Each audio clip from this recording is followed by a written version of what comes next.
Hey guys, welcome back to Wrestling News 365. Hope everyone is doing very well. As always, there is a ton of news stories to get into today, so let's talk about the world of All Elite Wrestling in what is arguably one of the biggest weekends in All Elite Wrestling history. Of course, All Out is this coming Sunday. It's in Chicago, Illinois. It's at the Now Arena, and of course, it features the return to pro wrestling, the first pro wrestling match that CM Punk has competed in 7 years, so it's a huge weekend. But we know one match that isn't happening is Andrade versus Pac. That match has been postponed to a future episode of AEW Rampage, and we might know a little bit more behind the reasons as to why that match isn't going to take place on Sunday night. Now, one of the AEW All Out matches was reportedly cancelled due to a health issue.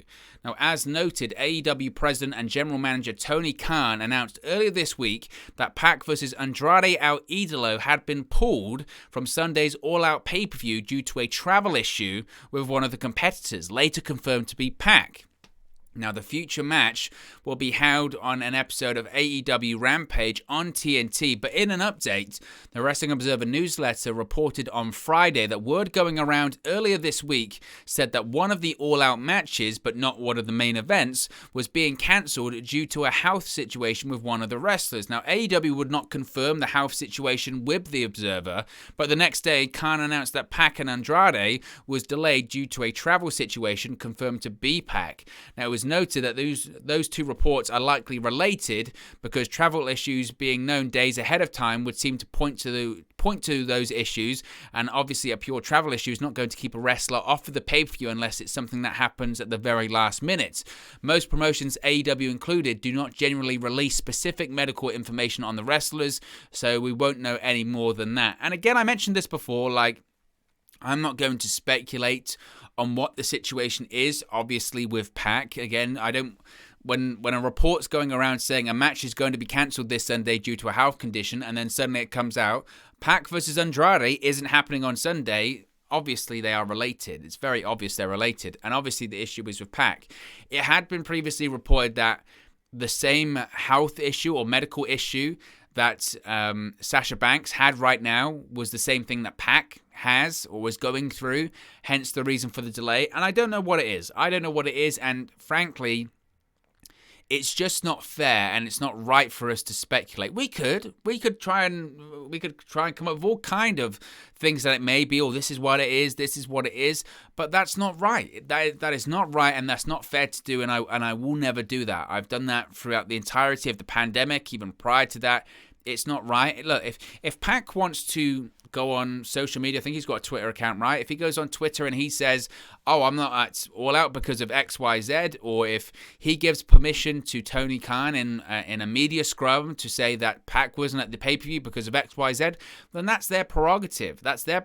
Ultimately, it's Pac's decision to decide whether to disclose that or not with the fans online and the fans that watch the AEW product. Otherwise, it's just a case of waiting for him to come back. It sucks. I think that, like a lot of people, I was very, very excited to see Pac versus Andrade on Sunday night. I think it would have been one of the matches on the show that's already a super, super packed card. And I think that's kind of the fortune, I suppose, that AEW has here, in that it's not critical to the card. You know what I mean? Previously, it would have been a case of this is because it's a massive match and it would be a great match. You know, you could, in some promotions, it would be like, if this match doesn't happen, then it's game over. But you've also got a card that's got Kenny Omega, Christian Cage, CM Punk versus Darby Allin, Miro versus Eddie Kingston, the Young Bucks versus the Lucha Brothers, Jericho, I mentioned Jericho, MJF. I mean, the list could go on and on of the matches that are going to take place on Sunday night. It's a massive, massive, massive show, arguably the biggest and best card that AEW has ever done.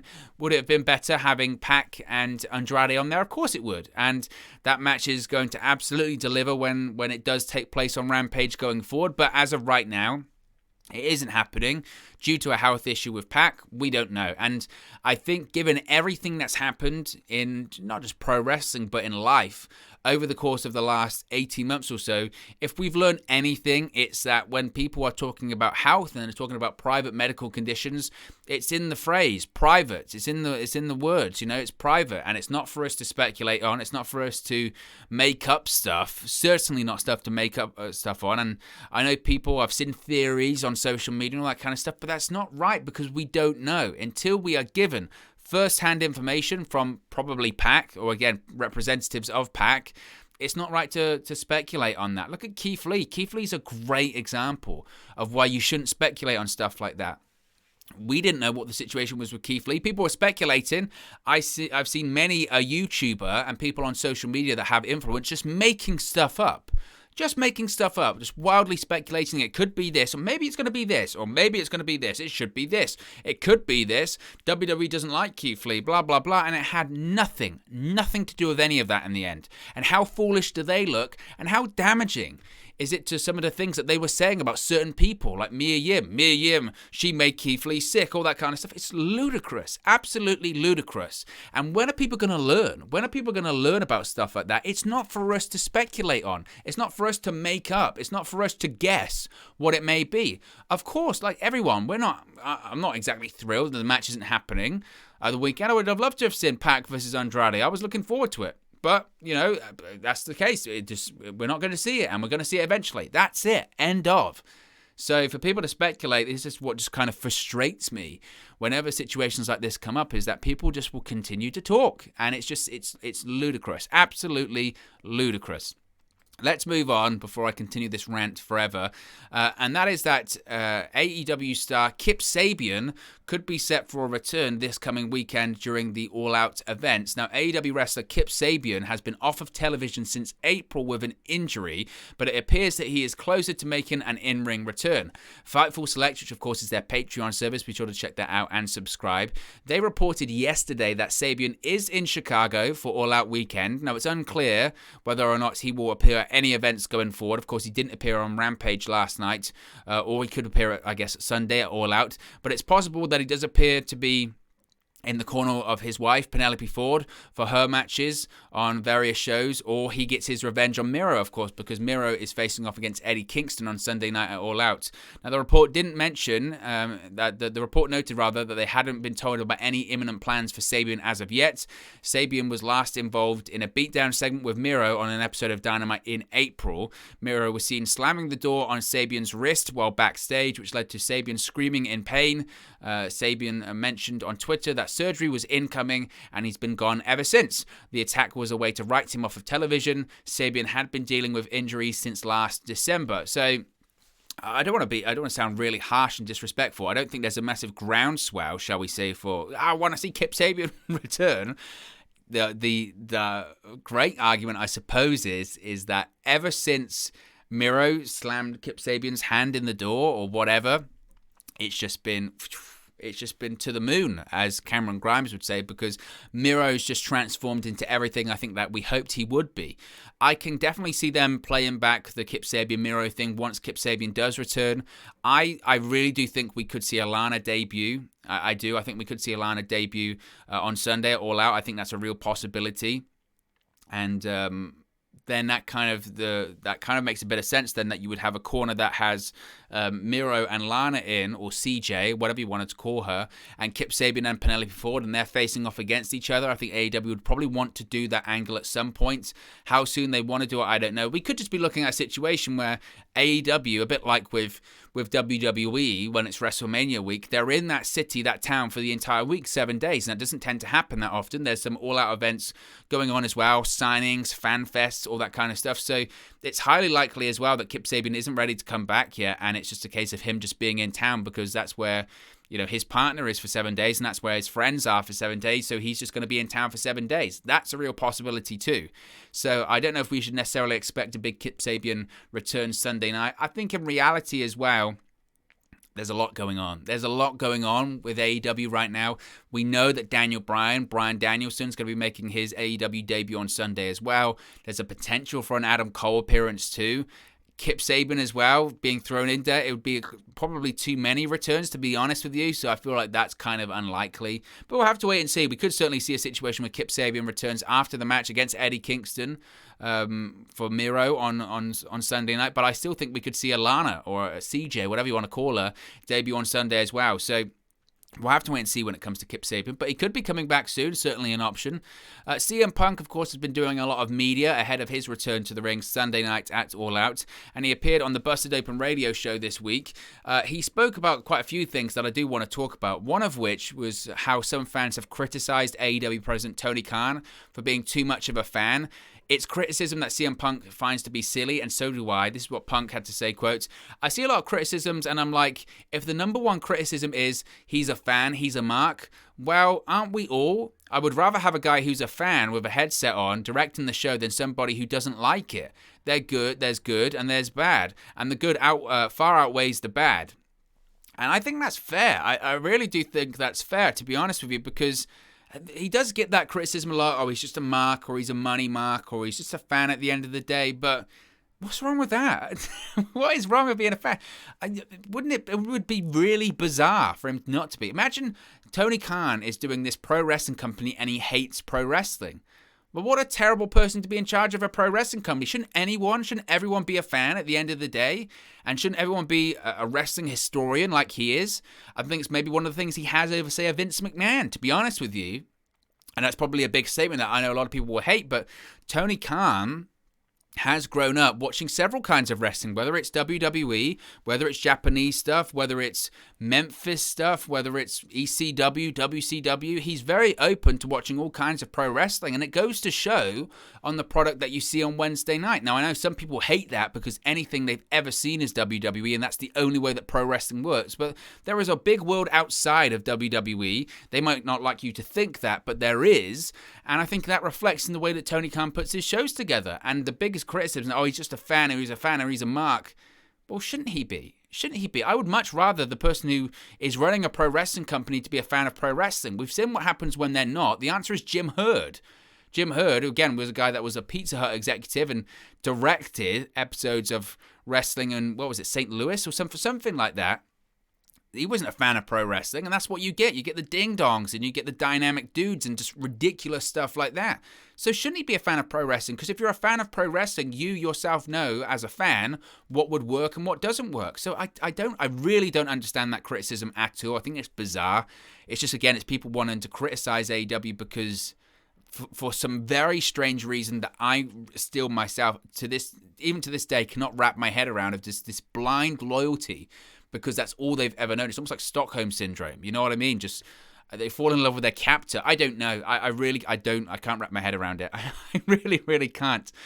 Punk was also asked who he would like to work with in AEW. He listed several names, big stars and younger talent, but ultimately concluded with the fact that he would like to work with everyone in AEW. This is what he had to say, quote, "The lame answer is everybody. I've never worked with the Young Bucks. I've never worked with Kenny Omega. I worked with Cody in, 2009? And those are guys that I never mention when I'm doing media, because I always feel the need to put the spotlight on the younger guys, Darby Allin, Pillman Jr., Hobbs, Ricky Starks. There's people that have potential, and if you know anything about wrestling and you watch the program, you see those guys and go, that guy right there, that guy's got something. And I love how they're rough around the edges. That's so great. It reminds me of watching an old wrestling television show, studio wrestling, and seeing guys, and not everything is super polished. Not everything is an LED screen. These guys have different gear, different looks, personalities that are all different, and you can tell they all come from different spots. They trained in different ways. They have different styles. That's what 100% attracted me to the AEW locker room. Why wouldn't I want to wrestle these guys? Why wouldn't I want to go out there? You can talk about big money matches. There's way more in AEW than there's anywhere else for me. And I think he's right there. There are big money matches for him in AEW. There's no doubt. There is the Kenny Omega match that I think everyone wants to see. There is the match, even I know people will shudder when they hear Cody Rhodes, but it's a different Cody Rhodes. There is the match with the Young Bucks, a lot of people on that roster. And obviously when Bryan Danielson comes back in, running it back and doing it properly, making it feel like a big deal. Not that it wasn't a big deal, because look, they had pay-per-view main event matches for the WWE Championship, but really revisiting that after so much time, it's a big deal. They're the big money matches, but arguably Punk's biggest legacy in AEW, once he's said and done, might be his matches against younger talent. What talent can he get over and bring to the next level? Like a Darby Allin. That's why it's the perfect first opponent for him. How do you leave your legacy? Who did you get over? Who did you really establish? And for Punk to be facing like a Ricky Starks. I think he could do it. I think he could get him to the next level, or a Powerhouse Hobbs. That'd be so interesting. Really, really interesting. So I agree with him. I think there's a lot of people there that I would really like to see him face off against. Of course, you want to see those big matches, and that's the matches that are in the immediate future are going to make AEW the most money. But long term, what's going to make AEW the most money when it comes to CM Punk is who does he get over? Who does he elevate and bring to the next level? And that's what he can do, and I think that's what he wants to do. Now, last night, Punk was, of course, on commentary for AEW Rampage, of course, on TNT, still in the Now Arena in Chicago. CM Punk joined the commentary booth during the main event of Rampage between Darby Allin and Daniel Garcia. Now, several fans on social media pointed out, and you can see it right there, that Punk was wearing a Bret Hart Montreal Screwjob t-shirt, which is officially licensed by WWE Hall of Famer Bret Hart. As can be seen in the photo on the screen, the shirt quotes French painter Georges Braque, who once said, "Art is a wound turned into light." The quote is placed alongside the text 11/9/97 MTL to signify the date and location of Survivor Series 1997. The front of the shirt has Bret Hart's initials and a heart symbol. So CM Punk paying tribute to Bret Hart. Of course, him and Hart are actually very close. They do speak quite often. And of course, CM Punk's a huge Bret Hart fan and Bret Hart's a huge CM Punk fan. So I think that's tremendous. And it's a great shirt, by the way. I wish I could get that shirt. I might have to purchase it. I still want to purchase a CM Punk AEW shirt, but they're all sold out everywhere, so I can't get it. It's so frustrating. One thing that is great as well, that I don't know if you've seen this, is the clip of someone trying to hand a beer to CM Punk on Rampage. It's just tremendous. Like, CM Punk dives into the crowd, and then a fan tries to offer him a drink of like beer, and CM Punk's like, really? I mean, come on. CM Punk, straight edge, that's the deal. And they try to offer a beer. Just tremendous. Absolutely tremendous. We spoke about Max Caster returning to AEW in the last news video we did for All Elite Wrestling, and he's back rapping on AEW programming. As noted, Caster returned to work for AEW at Wednesday's pre-Dynamite tapings, presumably to air on Monday's Dark Elevation episode. Caster returned to help Anthony Bowens in his main event match against Griff Garrison. It was noted that Caster did not rap at the Wednesday taping, which was his first appearance, of course, since the controversial rap on the 100th episode of AEW Dark in August, which led to time away from the company and speculation about his future. But in an update, the Acclaim returned to the ring altogether on Friday's pre-Rampage AEW Dark tapings, which should air next Tuesday night. They faced Sean Dean and Robert Anthony in the main event, and Caster didn't obviously rap on Wednesday, but he did get back on the mic on Friday's taping. It was noted that Caster rapped as he and Bowens were doing their entrance for the match. Bowens stopped Caster during the rap and asked if AEW was scripting our promos now, because Caster had just delivered a few very positive AEW rhymes. Caster then performed a new rap saying he will try to be less offensive moving forward. The rap reportedly included a line about how small Dean's peen is. So there you go. So Max Caster is back to rapping. Now let's just move on. We can finally move on. I mentioned it before. After all of this stuff, whether it was offensive, wasn't offensive, the editing, all that kind of stuff, finally, we can move on. And I think that's just the best thing moving forward. Finally, we have a match announced for AEW Dynamite. Next week, the post-All-Out edition of Dynamite. It will be Malachi Black versus Dustin Rhodes. Following his victory over Lee Johnson on Rampage last night, Black was confronted by Rhodes. Just as Rhodes made his way into the ring, Black retreated. Later on in the show, Rhodes told Rampage commentator Mark Henry that he's sick and tired of watching Black wipe out his Nightmare family. So it's going to be a match coming on Dynamite on Wednesday. I'll be honest with you, I don't mind the match. The whole Nightmare family thing, it just doesn't do it for me. And this isn't like a swipe at Cody. Maybe it is. I don't know. But it just doesn't do it. It just does not do it for me. And I'm interested, obviously, seeing Cody versus Malachi 2, which we will see. Cody will win that, I guess, because he's got to get his win back, brother. I don't know. I just don't really care for it. That's the thing. I just don't really care for that whole Nightmare family thing. And it just is what it is. It's one of those factions. It's like the factory where you go, okay, I guess it's political. We move on. But I don't think Malachi Black should be losing to Cody Rhodes. I'll be totally honest with you, but I think he will. And I think that's a mistake, because I think they should still be continuing to establish Malachi Black. But we'll have to wait and see. He'll beat Dustin Rhodes, though, no doubt about that. Maybe that's the time that Cody actually returns to the company. But anyway, guys, as always, this is just one man's opinion. What are your thoughts on all of these AEW news stories we've spoken about today? Let me know your thoughts in the comment section below. I'll do my best to respond and reply to all of your comments. Really enjoy interacting with you guys, talking about AEW, Impact Wrestling, New Japan Pro Wrestling, WWE, all things pro wrestling here on the channel. So be sure to get involved in the community. If you have enjoyed this video, please do smash a like on the like button too. Really does help us out here on YouTube. Got the rankings and get into people's recommendation feeds if they haven't seen our videos previously. But most importantly, if you haven't already, please do subscribe to Wrestling News 365. You can do that by clicking the bottom right-hand corner of the screen right now. Or if you wait a few seconds, there'll be a subscribe button at the end of this video along with another video for you to watch. Thank you very much for watching, listening, streaming, or have you come across this video today. And I'll speak to you again very, very soon.